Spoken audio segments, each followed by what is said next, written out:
Hi, everyone, and welcome to a fresh new episode of our Made for YouTube series. I'm Sumaira Abidi. And today I thought it would be pretty timely to discuss the benefits of indexation because the new cost inflation index, the CII, has just been announced at 317. Therefore, a lot of people might be wondering what it's good for. Well, for debt fund investors, it has a very, very critical role to play because first, let's understand what is indexation and how the CII comes into the picture, right? So indexation is nothing but the process of adjusting your purchase price to account for the impact of inflation. Now, why do you need to do that?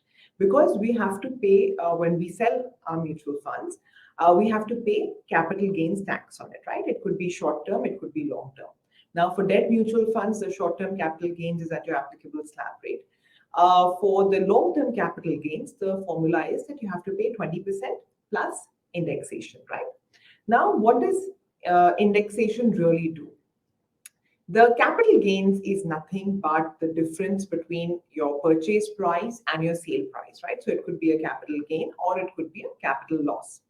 Now, indexation will adjust your purchase price, okay, a little higher so that your tax outgo naturally becomes less because the amount on which your LTCG will be computed will become lower or it will shrink, right?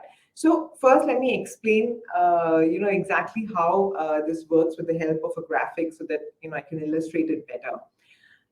Say you take your purchase price, which in this case, I have taken 100, right? Now, this 100 has to be multiplied by the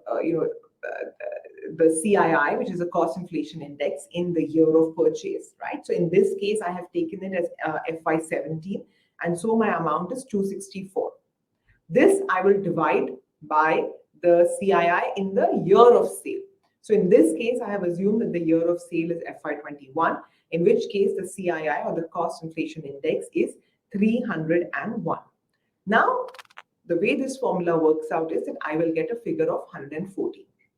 Right? So even though my purchase price is 100, but for the sake of computation of long-term capital gains, my purchase price will be considered as 114.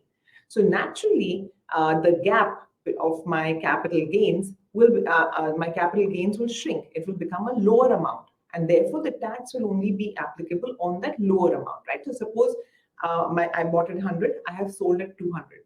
So actually, my capital gains should be computed at 100 rupees. But because now my indexation benefit has computed that my purchase price is actually 104, therefore 114. So therefore, my capital gains, instead of being computed on 100 rupees, will now be computed on 86 rupees. Right? So that is the benefit that indexation gives you. And indexation is also, not just on mutual funds.